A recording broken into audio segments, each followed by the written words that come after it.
Good morning everyone, welcome to my channel. Now we discuss about the two terms autophagy and the endocytosis. As the name indicate that auto means the wound, phagy means the digestion, endo means the inside and cytosis means the cytosol digestion. Autophagy means the ये क्या करता है, ये digestion करता है किसका, हमारी organelles का, जिसके पास डबल मेम्ब्रेन ऑर्गेनेलीज होती हैं जैसे माइटोकॉन्ड्रिया हो गया, क्लोरोप्लास्ट हो गया एक्सेट्रा. एंडोसाइटोसिस मीन्स ये क्या करता है कि जो चीज़ें बाहर हैं, एक्स्ट्रा सेलुलर फ्लूइड के साइड बाहर हैं उनको इनगल्फ करेगा, देन डाइजेशन शो करेगा. Now look at this. Autophagy क्या है? An organelle such as mitochondria which is surrounded itself by a double membrane structure. Means कोई भी हमारी माइटोकॉन्ड्रिया की कोई डबल लेयर है. This is the ये हमारी कोई माइटोकॉन्ड्रिया है. This is the mitochondria. इसके तरफ हमारा एक ओ स्ट्रक्चर प्रेजेंट होता है like this. This is the phagosome. ये क्या करेगा, इसको डाइजेशन शो करेगा. आगे मैं आपको बताऊंगी कि प्रॉपर अच्छे से स्ट्रक्चर दिखाऊंगी, पहले आप ये रीड आउट कर लो. Itself by a double membrane structure or a phagosphere to produce a double membrane sequestering vesicles called the autophagosome. Is that clear?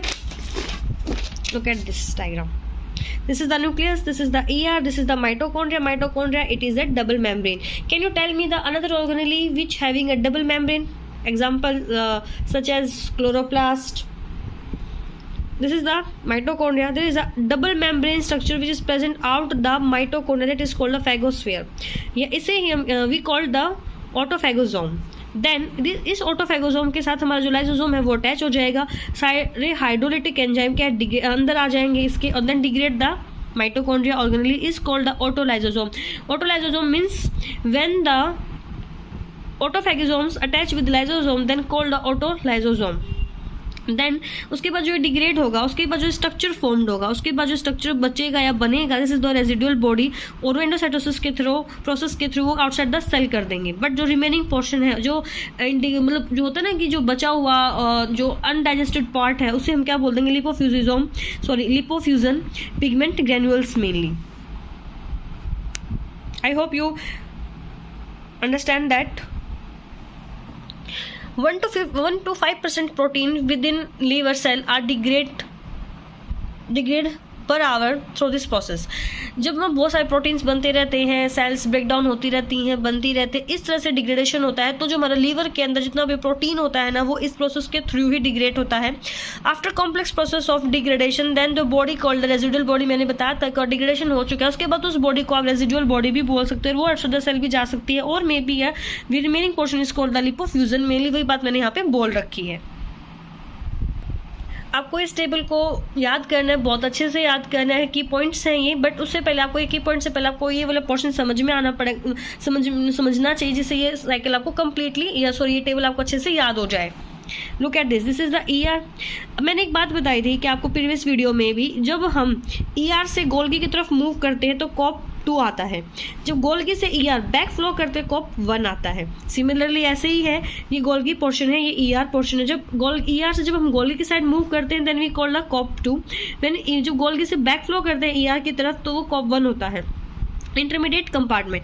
उसके बाद गोल्गी सेक स्टार्ट हो जाता है, ये सिस पोर्शन आ जाएगा, यहाँ पे ट्रांस आ जाएगा. यहाँ से जो वेसिकल्स निकलती हैं, यहाँ से जो प्रोटीन निकलता है, वो प्रोटीन अब लाइसोसोम में जाएगा या एंडोसोम में जाएगा. मूव तो ऐसे ही करता है, तो उसको कैसे पता चलेगा. अगर AP1 प्रोटीन आया है, AP1 प्रोटीन आया है तो लाइसोसोम जाएगा. AP1 हमारा क्या एक तरह का कोट प्रोटीन है, कोट प्रोटीन. अगर AP2 मीन्स एक तरह का कोट प्रोटीन है, ये भी अगर 2 आया तो मूव करेगा एंडोसोम में. 2 means the endosome mainly. Is that clear? Look at this.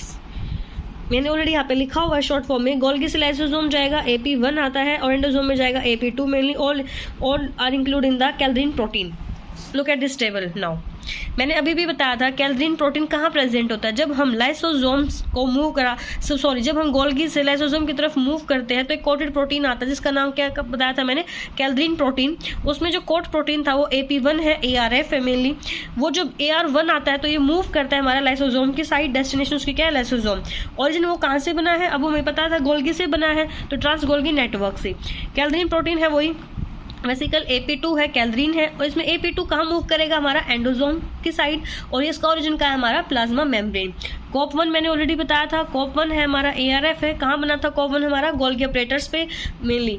ठीक है, और Golgi operators to ER move करेगा, COP2 हमारा कहाँ मूव करेगा, गोल्गी पेटर्स की साइड मूव करेगा। कहाँ सिंथेसिस हुआ है, ER के। और इसमें जो COP है, इसमें जो सेक्टर, जब मैंने पिछली बार जब मैंने ER का जब ट्रांसपोर्टेशन बताया था तो वहाँ पे मैंने कोट प्रोटीन बताए थे, SAC23 और 24, SAC13 और 31 मेनली, और SAR1 प्रोटीन भी मैंने बताया था। एक होता है कैवोलियन मेनली। कैवोलियन भी मैंने ऑलरेडी डिस्कस किया था जब मैंने आपको लिपिड ड्राफ्ट के बारे में बताया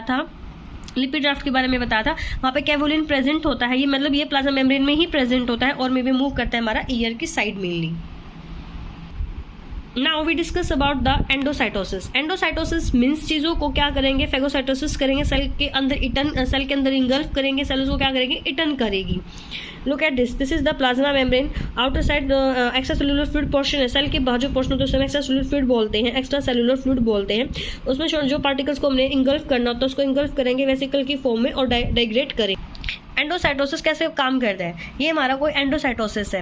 अब एंडोसाइटोसिस के बाहर हमारी सेल है, सेल साइटोसोल है। साइटोसोल का जो पीएच है मैंने ऑलरेडी आपको बता चुकी हूँ कि इसका जो पीएच होता है 7.4 समथिंग होता है। अगर एंडोजोम का भी पीएच 7.2 होगा तो डिग्रेड नहीं करेगा, क्योंकि जो हाइड्रोलिटिक एंजाइम है वो तो एक्टिव होंगे ही नहीं, वो एक्टिव नहीं होंगे तो डिग्रेडेशन होगा नहीं। इसलिए इसका पीएच क्या है, हमें कम करना पड़ेगा।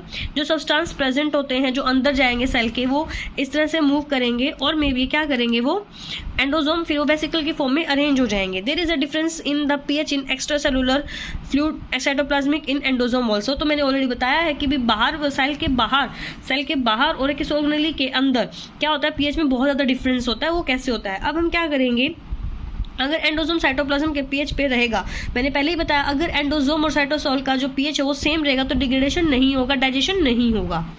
तो हमें क्या करना पड़ेगा, जो एंडोजोम है उसका पीएच हमें कम करना पड़ेगा। वो हम पीएच कैसे करेंगे, कोई भी मॉलिक्यूल है, सोल्यूट पार्टिकल है जिसको सेल के अंदर इंगल्फ करना था एंडोसाइटोसिस के थ्रू, वो इस वेसिकल की में वैसे मूव करेगा। अर्ली एंडोसाइटोसिस में इस टाइम इसका पीएच 7.1 है, बट हमें क्या करना पड़ेगा, इसका पीएच कम करना पड़ेगा। तो उसको पीएच कम करने के लिए हमारा ATP पंप चलाया जाएगा।